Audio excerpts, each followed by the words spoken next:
Cadê a Carla? Sumiu?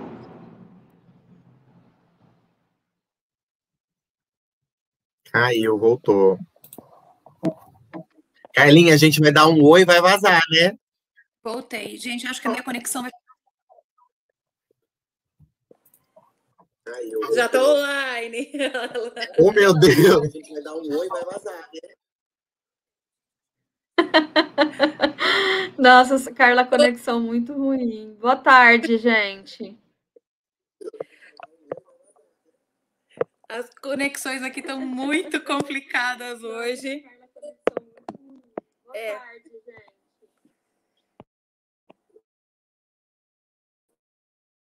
Do tipo de conexão aqui para melhorar. Muito complicadas hoje. Não, e o Marcos também caiu da conexão.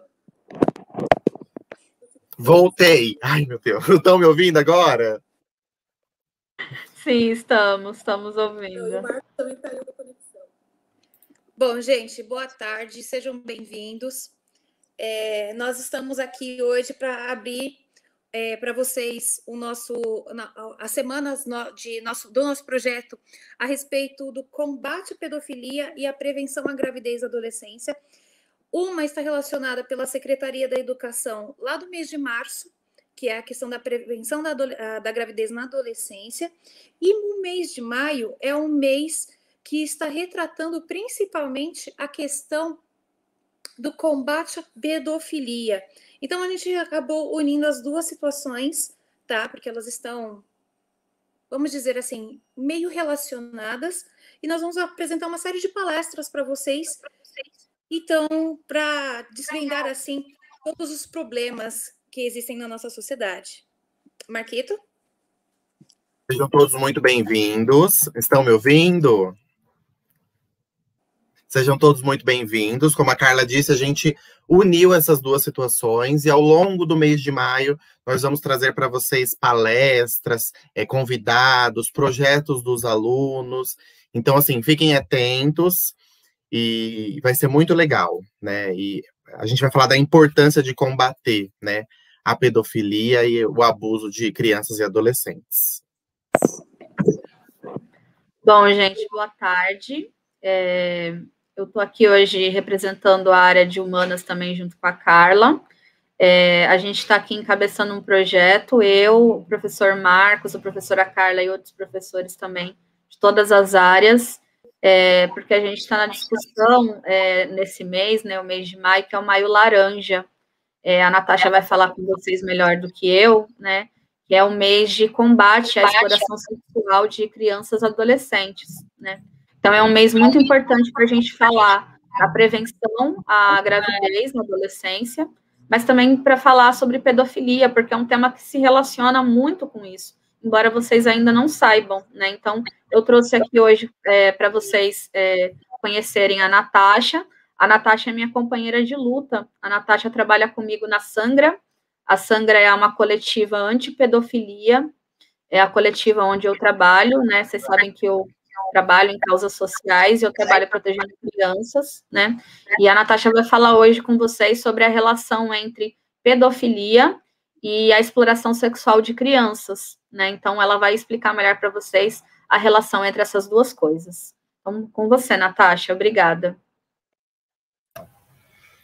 Obrigada, Ruana, por mais uma vez a gente estar aqui juntas fazendo uma parceria pela Sangra na escola que você trabalha.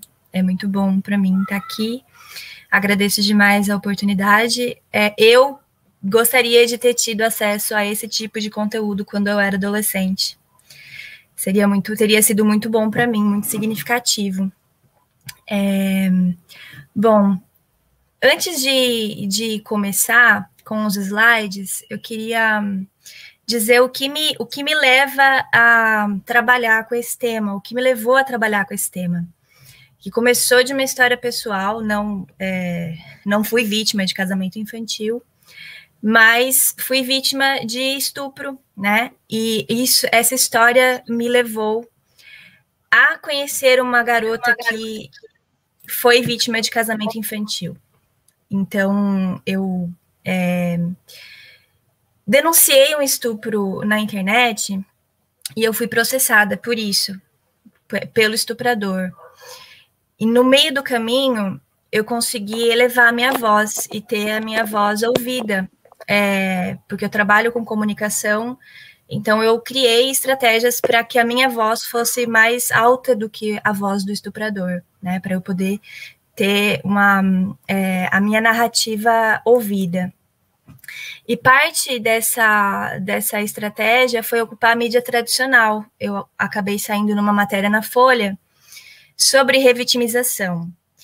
E essa matéria impactou uma garota que na época tinha 19 anos, mas ela tinha sido estuprada desde os 13, né, aos 16, que foi quando ela acabou engravidada por esse pedófilo, que ele tinha aproximadamente uns 60 anos, ou seja, ele era muito mais velho do que ela, e ele era chefe da irmã dela, e ela às vezes ia no mercadinho que ele era dono, e ele abusava dela nesse mercadinho, no fundo desse mercadinho. O que aconteceu foi que essa garota, a família dela, não reconheceu ela como vítima daquilo, e achou normal que a família entregasse essa garota para o abusador, que fosse conviver maritalmente, né, com esse abusador. E essa garota, ela me encontrou. Ela me encontrou na matéria da Folha, ela jogou o meu nome no Facebook e ela me encontrou, veio contar a história dela no inbox para mim. Eu fiquei atordoada. Num primeiro momento, eu pensei, como que eu vou fazer? Como que eu posso ajudar essa garota? Eu não posso ajudar essa garota.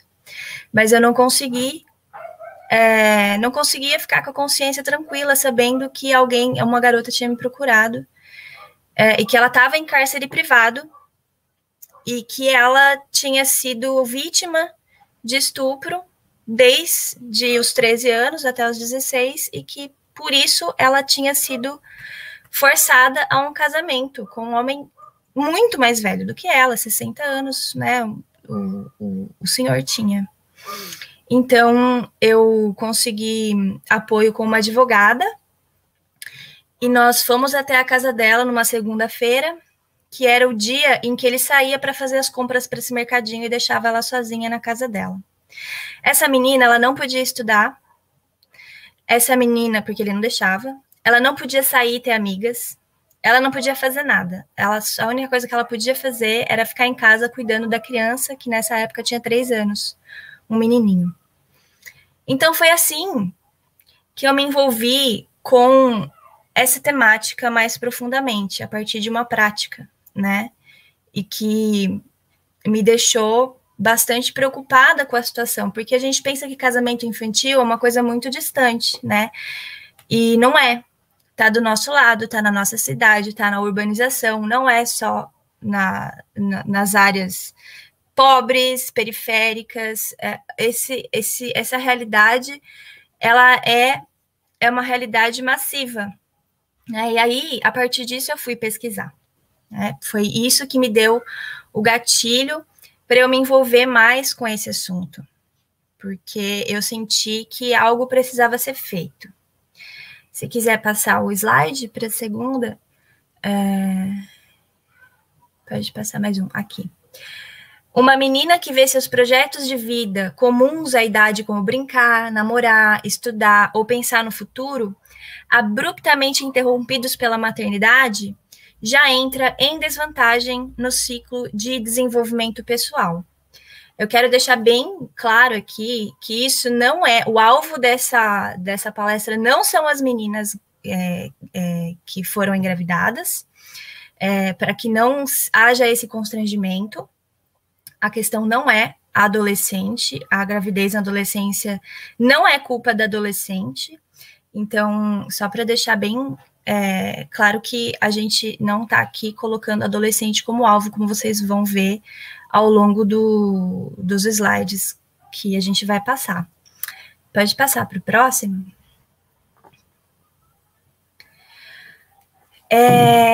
Eu achei por bem pegar a definição de gravidez na adolescência de acordo com a Organização Mundial de Saúde, para a gente refletir sobre isso, né?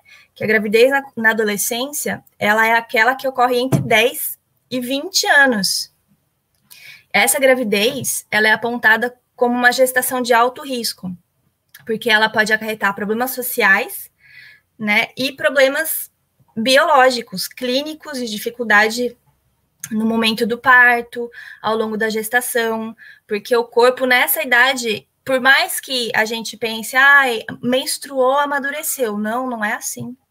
As coisas não são assim, não é menstruou, está madura para ter um filho. Tem todo um processo de maturação ainda do corpo, biologicamente, para que isso possa acontecer. E entre 10 e 20 anos não é uma idade adequada, é uma idade inadequada e de alto risco para se manter uma gestação. Pode passar. O pior problema, né, o mais grave da gravidez na adolescência é a mortalidade materna, a mortalidade dessas jovens, né, é muito arriscado. De acordo com o Ministério da Saúde, houve 274 mortes por causa da gravidez na adolescência em 2004. Muitas vezes, as mortes são em decorrência de tentativa de aborto, devido ao desespero das meninas que não têm consciência de que foram estupradas e nem têm dinheiro para pagar um aborto seguro. Até os 14 anos, por mais que a menina diga que ela que quis uma relação sexual, até os 14 anos, isso é contra a lei. É contra a lei, principalmente um homem adulto, né?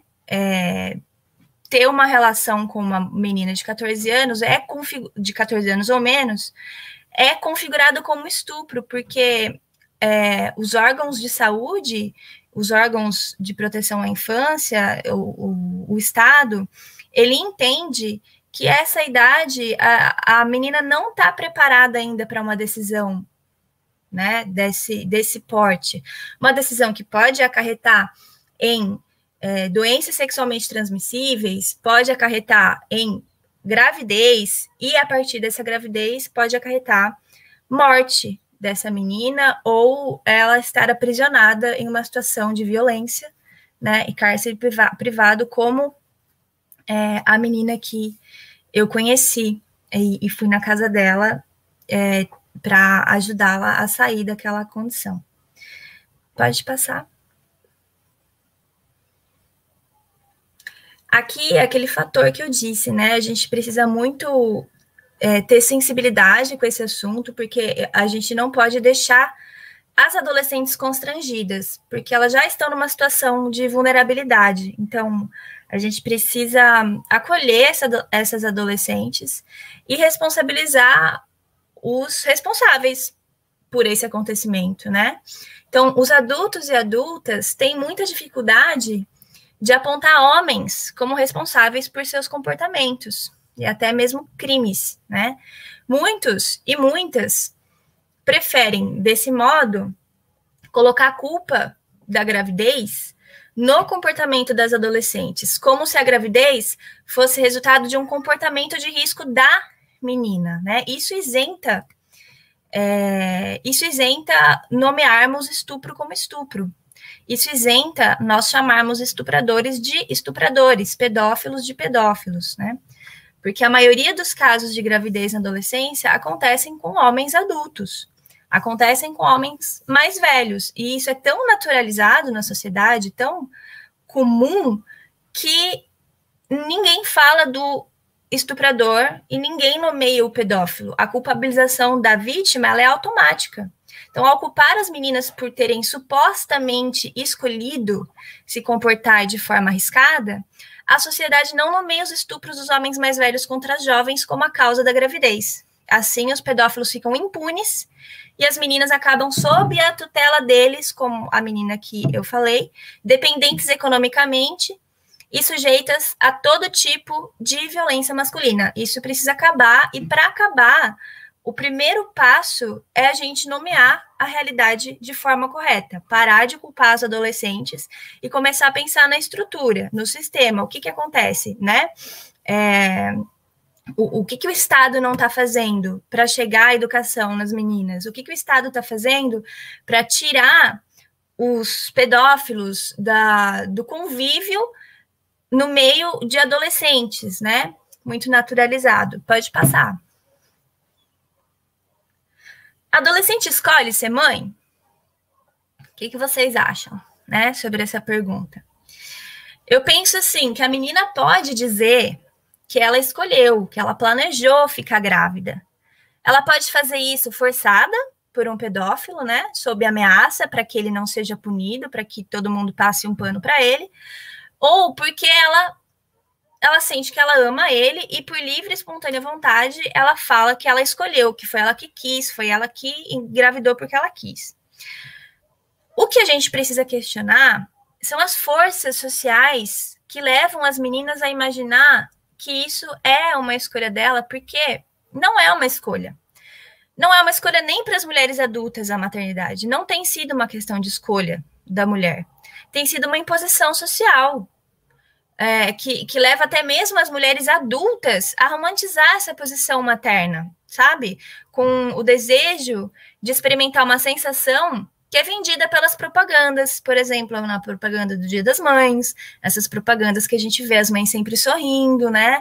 Não parece que nunca se cansam, né? As mães são incansáveis, estão sempre bem, sempre muito acolhedoras, muito cuidadosas, muito felizes. A gente sabe que na realidade das nossas famílias não é assim, as mães estão sempre sobrecarregadas, né? Aí, com essa propaganda dessa maternidade de comercial de margarina, a gente acaba não se dando conta que na vida real as mães ficam fora do mercado de trabalho e têm sido alvo de feminicídio por parte de seus parceiros. Porque, por exemplo, no Rio de Janeiro e no Ceará, as mortes por feminicídio, entre 70% e 80%, elas foram contra mães. Ou seja, mulheres mães têm sido mortas por seus parceiros. Então, ser mãe é arriscado. Ser mãe é arriscado, tanto para mulheres e pior ainda para as meninas. Então, é possível a gente falar, é justo a gente falar que existe uma escolha de uma adolescente ser mãe, sem que ela tenha direito de ter acessado todas essas informações que a gente está falando aqui, ou seja, né, sem ter acessado a educação, porque a educação, ela precisa haver para existir uma escolha. Porque se não existe educação, é escolha, é falta de escolha, né? Então, é justo a gente chamar a imaginação da menina sobre o que a maternidade vai trazer para ela de escolha. Fica aí, né, a reflexão para a gente fazer juntas. Pode passar. Sou adolescente e me apaixonei por um homem adulto. E agora? Provavelmente vocês conhecem alguma menina que está passando por uma situação dessa, se você não é a menina que está passando por essa situação. Então, é bom a gente conversar sobre isso. É muito necessário, extremamente necessário a gente focar nesse assunto, pensando na vulnerabilidade, né, das meninas, porque essa vulnerabilidade, ela é construída na ilusão, né, que constrói em torno daquilo que a gente chama de amor. Enquanto as meninas, até as mulheres, mas as meninas, especialmente por estarem em fase de desenvolvimento, buscam ser amadas, se sentir especiais, muitas vezes porque se sentem rejeitadas pela própria família, os homens mais velhos buscam as meninas novas porque aí eles não vão ter tanta resistência para manipular. Então, os homens mais velhos, eles quase nunca precisam convencer as meninas, por exemplo, a não usar a camisinha. Porque ceder ao sexo inseguro é como se fosse uma prova de amor, né, de confiança que o homem mais velho tem como expectativa daquela menina. Então, a menina, ela não está numa posição de equivalência para ela colocar as suas vontades para esses homens. Então, a relação entre homens adultos e adolescentes é uma relação intrinsecamente abusiva por si só, porque eles, né, os homens mais velhos, eles tratam as meninas como caças. Eles enganam essas meninas, né? E quando elas percebem, elas já estão presas em uma teia de chantagens emocionais, violências físicas, sexuais, que culminam em uma gravidez. Agora, essa menina que eu falei para vocês, ela não passou por isso aqui. Ela não teve uma fase que ela se apaixonou, que ela foi enganada. Não teve nada disso. Ele não aliciou ela nesse sentido. Ele estuprou ela e continuou estuprando ela até que ela ficasse grávida. Então, ela sempre soube o tempo todo que ela não queria aquilo, né? Mas existe essa realidade em que os homens, eles criam essa teia, eles fazem as meninas se sentirem especiais, e eles falam, nossa, você é muito madura para a sua idade, e isso infla, né, o ego de qualquer menina que está em fase de desenvolvimento, que se sente rejeitada na família, que está se sentindo sozinha, principalmente agora na pandemia, né? Então, a gente precisa ter essa noção de que homens mais velhos procurando meninas jovens já é um sinal de que esse homem é um abusador. Não podemos naturalizar essa realidade, né, em que os homens se aproveitam da diferença de idade para eles conseguirem o que eles querem das meninas, seja esse desejo deles, um desejo efêmero, né, de se satisfazer, ou seja, um desejo mais a longo prazo, de prender essa menina e ter alguém para servi-lo, né, ao longo de sua vida. Pode passar.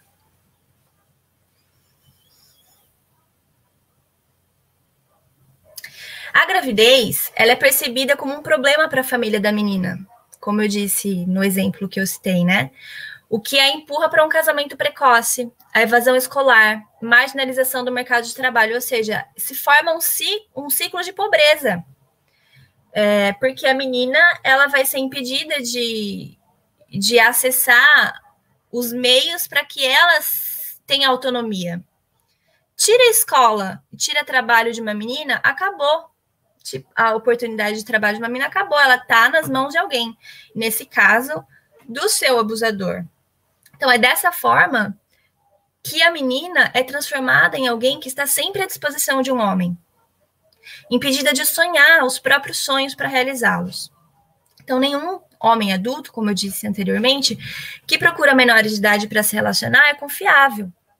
Acreditar que você é especial porque foi escolhida por ele é parte do plano dele de te manter emocionalmente dependente, né? O custo desse engano pode ser muito alto. Então, a sugestão aí é que você, se você está passando por essa situação, ou se você tem uma amiga que passa por essa situação, que vocês busquem apoio para que essa situação tenha um fim, e que esse fim, ele venha a proteger, né, essa garota que está nessa situação.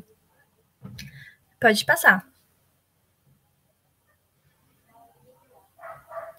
Brasil, o filho indesejado de meninas pegas no laço. Vamos contextualizar agora essa realidade que a gente vive com a colonização. Porque de onde vem essa realidade, né? Ela não vem de um vácuo. Ela não existe aqui porque tipo, as pessoas pensam, os homens são assim mesmo.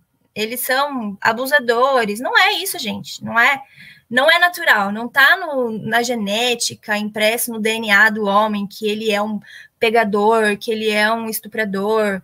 Nada disso está impresso na biologia, né? Assim como não está impresso na biologia da menina, da mulher, que nós fomos feitas para parir, que nós fomos feitas para servir. Tudo isso é um projeto.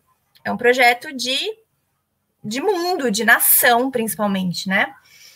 Quando os brancos invadiram esse território, que não chamava Brasil, brasileiro, inclusive, era o nome que se dava aos franceses que traficavam pau-brasil. Então, brasileiro é uma identidade nacional que, antes de ser uma identidade nacional, era o nome de traficantes, como chamavam traficantes de madeira. Então, quando os brancos invadiram esse território, né, para explorar aqui, tirar os recursos naturais, nesse território tinha em torno de 1.200 nações indígenas. É como se fossem 1.200 países aqui, né?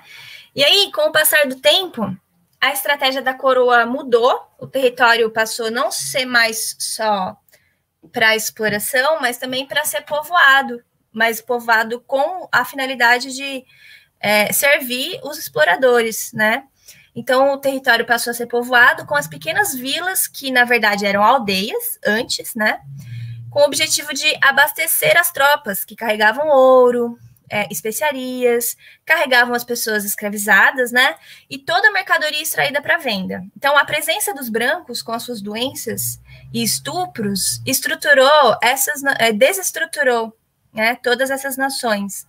E agora são 305 nações, povos originários do que era 1.200, agora são 305. Foi um projeto de extermínio.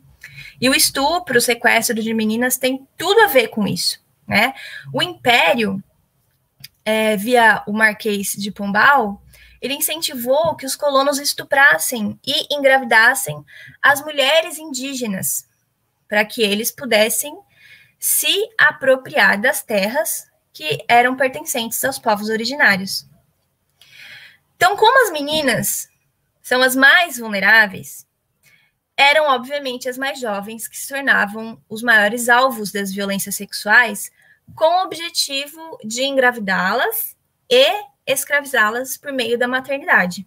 Então, como assim escravizá-las? O que acontecia? Imagine o seguinte, as tropas formadas pelos colonizadores, né, e pelas pessoas que eles escravizavam, os homens que eles escravizavam, os indígenas e as pessoas pretas que eles escravizavam os homens, né? Eles formavam tropas que tinham que carregar as mercadorias de um território para o outro, né? Para vender as especiarias, os gados, tudo, né? O ouro para levar para o porto, enfim, eles tinham as tropas. Então, as tropas viviam indo e vindo pelo território. E eles precisavam das vilas onde as mulheres iam cuidar das roças, né? As mulheres indígenas iam cuidar das roças e os homens também, indígenas, cuidar do roçado, cuidar daquela vila para que as tropas pudessem ter paradas. Então, engravidar as mulheres indígenas e fazer com que elas trabalhassem na roça e povoasse ali, né, aquela região, foi um projeto, né? Então, eles sequestravam as meninas indígenas, porque eram as que menos ofereciam resistência, e essas meninas com 12 anos, com 10 anos, com 13 anos, elas começavam a parir e pariam 2, 3, 4, 10, 20 filhos para essa colônia, né? Então, foi dessa forma, com estupro, casamento infantil de meninas indígenas, que o país se tornou tão populoso como ele é agora. Então, essa é a raiz do problema que a gente pode ver agora acontecendo na sociedade. Pode passar. Só uma coisa sobre o slide anterior, pegas no laço é uma expressão que a gente escuta, não sei quem de vocês aqui tem descendência indígena ou é indígena, mas quem tem descendência indígena provavelmente já ouviu alguém falando que uma avó ou uma bisavó foi pega no laço. Essa é a história de pega no laço, é a história dos estupros. E a história dos sequestros, que a gente ouviu de uma forma jocosa, de uma forma que não conta, não passa o sofrimento, né? Parece que essas meninas, elas eram bichos que eram pegos, né? Porque é isso, o racismo faz com que as pessoas indígenas não sejam vistas como seres humanos, mas bichos, né? Então, pegas no laço é essa expressão, e a gente precisa entender o que essa expressão significa e parar de usar ela como se fosse nada, né? Porque Pegas no Laço é a história de muitas das nossas avós, bisavós, que não, essas histórias não foram contadas ainda. Então, a gente precisa se apropriar dessa expressão para contar a história direito. Tá bom? Então, pode passar. Casamento infantil no Brasil.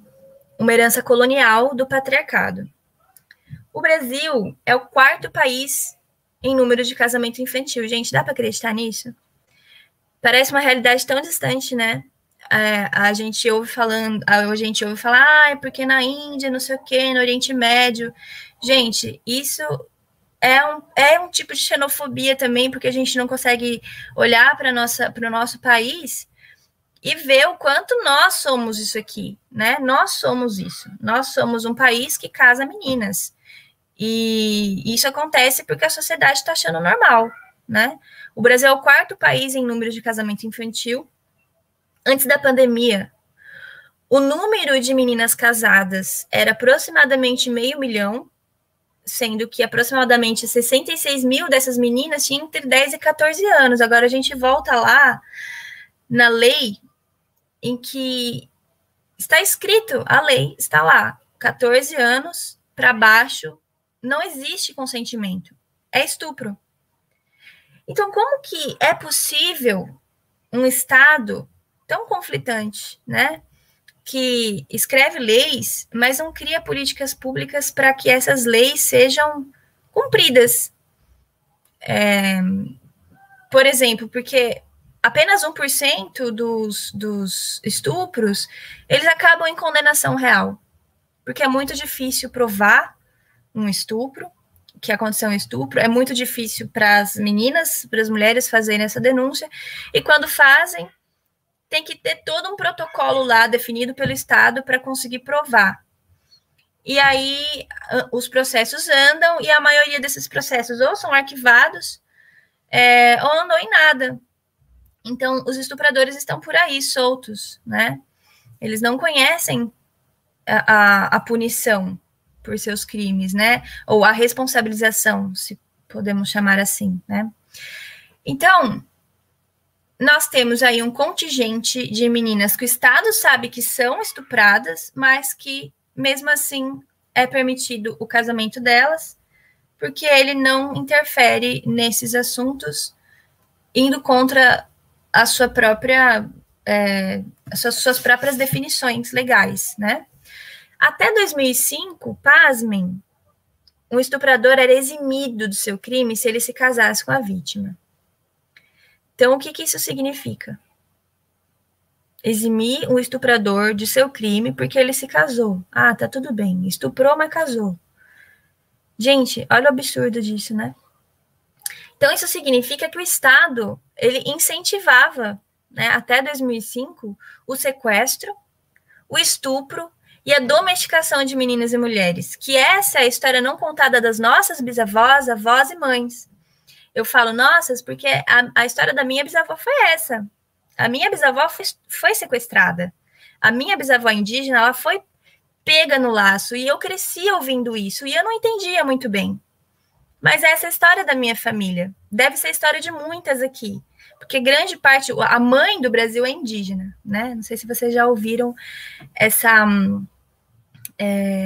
frase, mas a mãe do Brasil é indígena. Dar ao estuprador o direito de se casar com a vítima para se eximir de ser punido é incentivar essa realidade. E é isso, né, gente? O Brasil, ele continua uma colônia em que as mulheres, nós estamos aqui prestando um serviço sempre, todo o tempo, gratuito, que é fazer a manutenção da vida.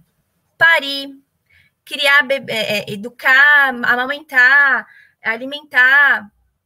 E é isso, essa fase da vida que é tão renegada, tão invisibilizada, é o que possibilita as pessoas crescerem saudáveis para produzir economicamente. Então é isso, as mulheres, elas têm uma função, e para o Estado ter tanto poder, eles precisam, né, para o Estado ter poder e se manter com homens lá, em sua maioria, porque repare, né, ainda somos uma pequena minoria de mulheres lá representando a nós mesmas no Estado, porque nós estamos domesticadas. As mulheres estão domesticadas, as meninas principalmente, né, porque são o grande alvo para que essa cultura se perpetue. Eles precisam domesticar desde cedo as meninas, para que as meninas fiquem em casa, né, cuidando dos assuntos domésticos, enquanto os homens cuidam da vida pública e ocupam o Estado para continuar perpetuando o seu projeto colonial. Né? Então, o Estado, até 2005, ele incentivava essa realidade de sequestro, estupro de meninas, né, eximindo o estuprador. Incentivando essa realidade para que o estuprador ele seja respeitado como chefe de família. E esse chefe de família ele tem um poder que não pode ser contestado, porque o próprio Estado favorece ele.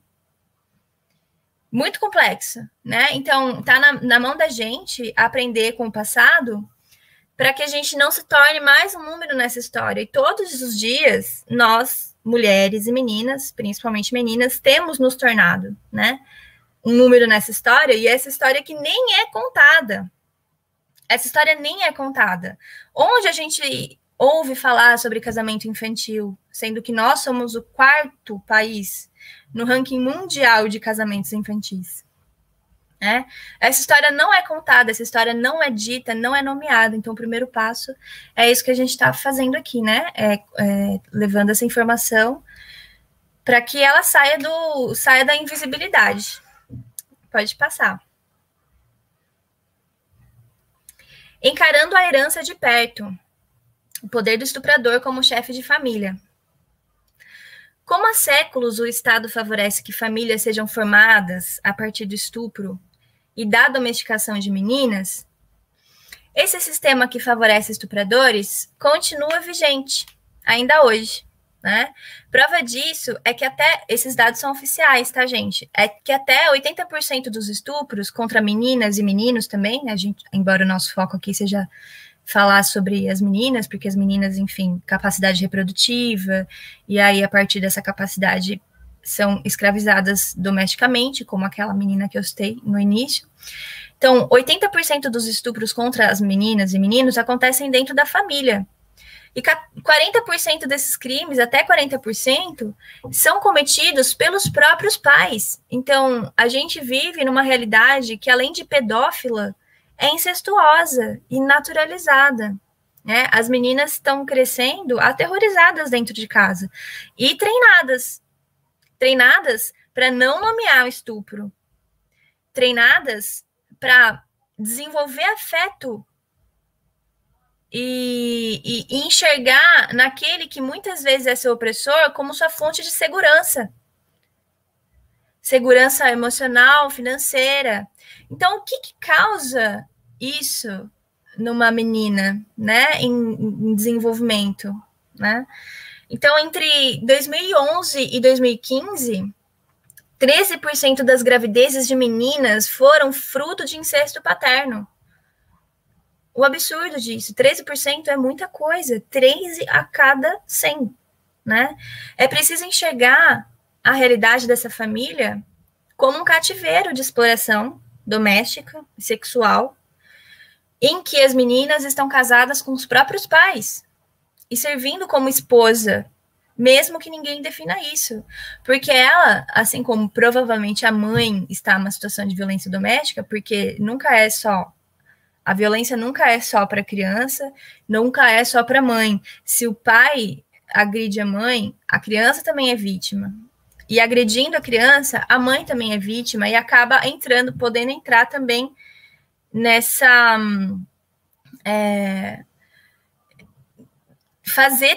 cometer violências também contra a criança, adolescente, porque a situação dela também é de cárcere privado e ela fica adoecida ali, né, naquela situação.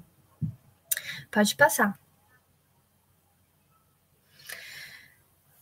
Aí, a gente se pergunta, né, o que vocês, enquanto meninas, né, o que nós enquanto mulheres, podemos fazer, né? Temos algum potencial para mudar essa situação?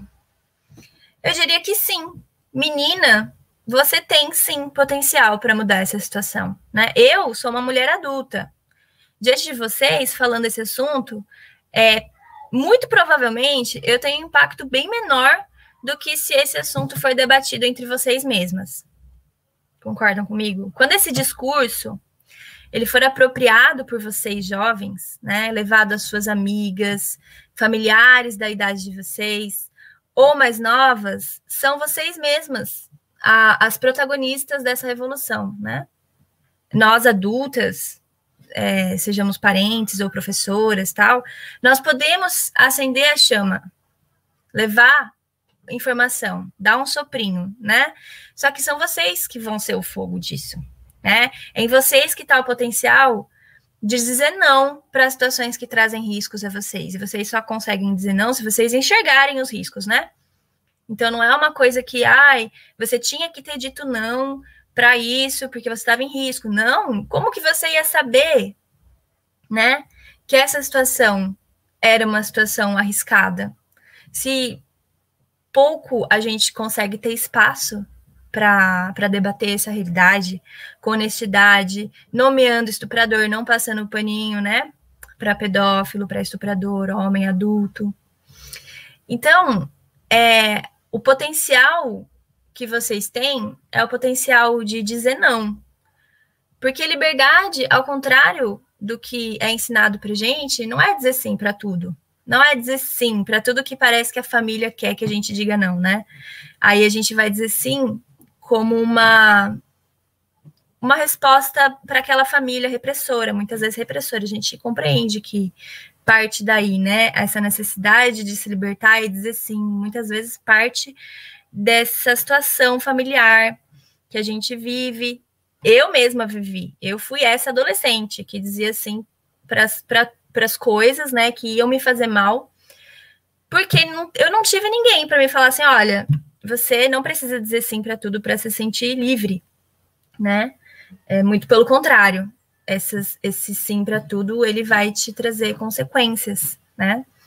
Então, eu queria ter ouvido na minha adolescência, quando eu tinha lá meus 15, 16, 17 anos, eu queria ter ouvido de alguém querida ou de alguém próxima de mim que eu podia dizer que eu não queria.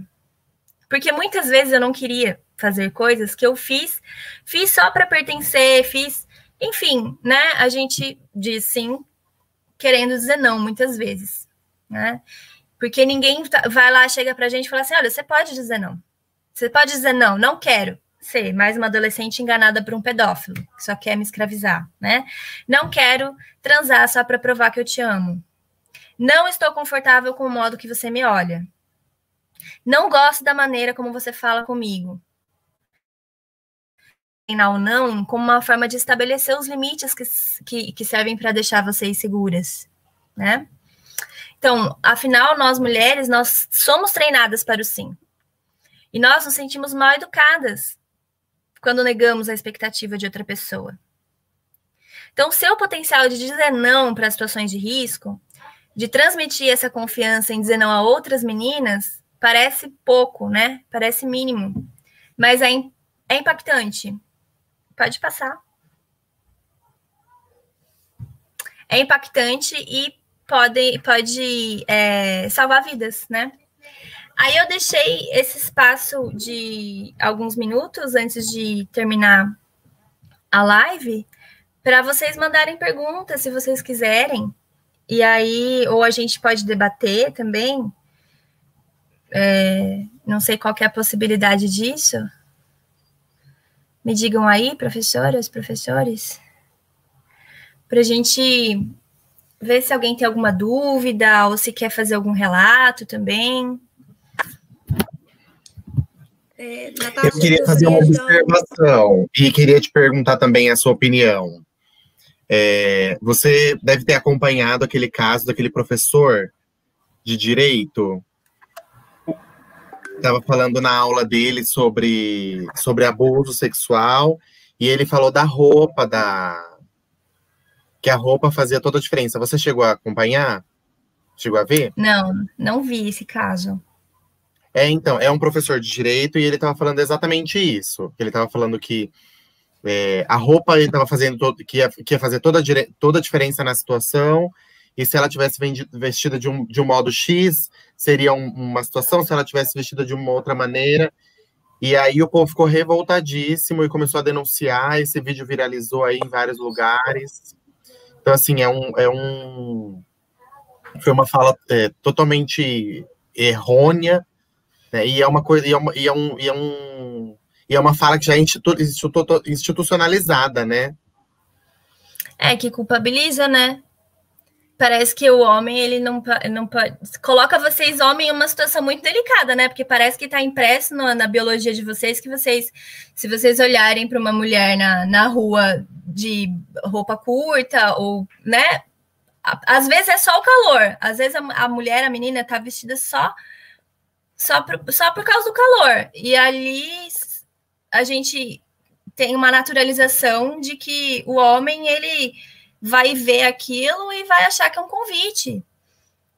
E não é assim, não está impresso no DNA dos homens isso, né? Isso é uma cultura que esse professor, ele perpetuou, né? Se utilizou de seu lugar de poder institucional para perpetuar como se fosse natural, né? E é um absurdo, porque desumaniza as mulheres e também desumaniza os homens, no sentido que parece que os homens são todos animais irracionais que vão avançar em mulheres por causa da roupa.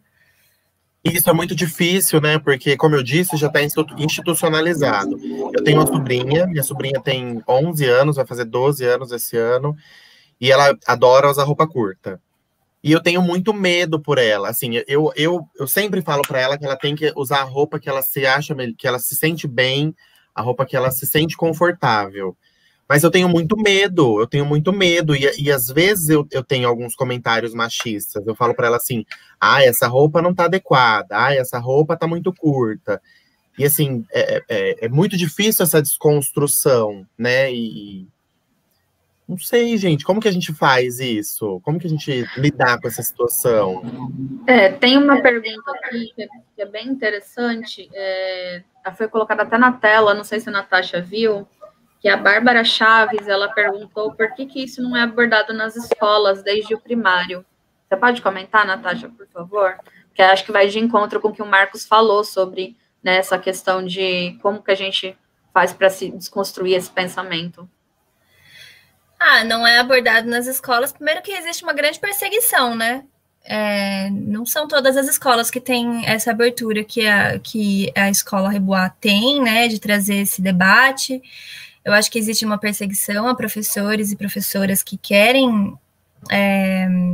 trazer essas informações para as alunas e para os alunos. E isso, inclusive, é uma perseguição governamental e institucionalizada, né? Para não se debater todas essas questões. Porque quando se debate, muito provavelmente alguma aluna ou algum aluno pode entender que está sofrendo uma situação de abuso, de exploração sexual. Então, não é bom para a manutenção do poder que isso aconteça. Porque imagina uma sociedade em que as meninas sabem o que é estupro, que as meninas sabem, né, que elas, enfim, elas têm o direito de não serem tocadas, não serem olhadas como se fossem um pedaço de carne, né? Imagina uma sociedade em que as meninas têm esse conhecimento, essa informação. E informação é poder na mão das pessoas, né? E dar essa informação para as meninas é dar poder, né? É tirar o poder dos opressores, né? Dos exploradores, e permitir que elas, ao menos, visualizem o que acontece com elas. Porque, na maioria dos casos, as próprias meninas, elas se culpam pelo que acontece. Porque a culpabilização é sistemática. E aí, entra essa questão, a gente compreende a necessidade que cuidadores, pais, pessoas próximas têm de trabalhar essa questão da hipersexualização, né? Porque a hipersexualização, principalmente no Brasil, ela é uma realidade que a gente fica preocupada mesmo, mas é complexo isso, porque a gente não pode controlar como uma uma menina se veste, né? E muito menos a gente pode repassar a essa menina que é culpa dela se acontecer algo a ela, ou culpa da roupa, né? E sim que a responsabilidade é dos homens, mas também não podemos nos isentar de conversar sobre hipersexualização, principalmente nesse momento em que adolescentes têm sim tido um comportamento hipersexualizado não por culpa delas na frente de tela, se expondo em TikTok, se expondo em Reels. Isso favorece os exploradores, porque se antigamente eles precisavam aliciar uma menina, fazer todo um trabalho de aliciamento para tirar fotos escondido, né, por exemplo, agora eles não precisam mais fazer isso, porque a própria cultura, segundo a Gayle Dines, que é uma ativista, né, contra a exploração de corpos de mulheres e meninas, ela diz que eles não precisam mais aliciar as meninas individualmente, porque esse aliciamento ele já se dá pela cultura. Então, a cultura está naturalizando a hiperexposição, a sexualização das meninas. Isso não é culpa das meninas, né? Mas é nossa responsabilidade trazer essa perspectiva sem culpabilizá-las, mas mostrar como que a realidade tem funcionado hoje, que muito provavelmente uma exposição de uma menina na internet dançando sensualmente, ela pode ser usada como uma pornografia gratuita, né? Que não precisou mais ter o aliciamento individual, que a cultura já fez isso. Obrigada, Natasha. Carla, a gente vai responder mais uma pergunta, vamos encerrar. Tem uma pergunta da Laura aí que é bem interessante sobre a questão socioeconômica, não sei se a Natasha chegou a ver, que a violência sexual pode fazer, Carla. Desfavorecidos? Desculpa, não entendi a pergunta, cortou um pouquinho. Se a violência sexual só acontece em ambientes socioeconômicos desfavorecidos. Não, isso é um mito. Acontece majoritariamente, sim, contra meninas racializadas, né? Porém, ele acontece em todas as camadas sociais. Todas as camadas sociais. Só que o que se fala mais é como se fosse um problema de pobre, né? Só o homem pobre estupra, como se fosse um problema de classe, porém não é verdade, muito pelo contrário, os exploradores que têm mais poder, eles são brancos, muito ricos, envolvidos com política, isso é um perfil traçado pela polícia dos Estados Unidos. Os exploradores sexuais, eles têm um perfil, eles são brancos, envolvidos com política, com a polícia, trabalham para o Estado, né? E então não confere que é um problema da classe de pobres, né? É um problema, ele é gerado, ele principalmente acontece perpetuado por homens que têm poder. Natasha, muito obrigada. Sua palestra foi extremamente esclarecedora, ela trouxe assim uma riqueza de detalhes muito importante para nós. É um alerta para a nossa sociedade sobre diversas situações que envolvem a pedofilia.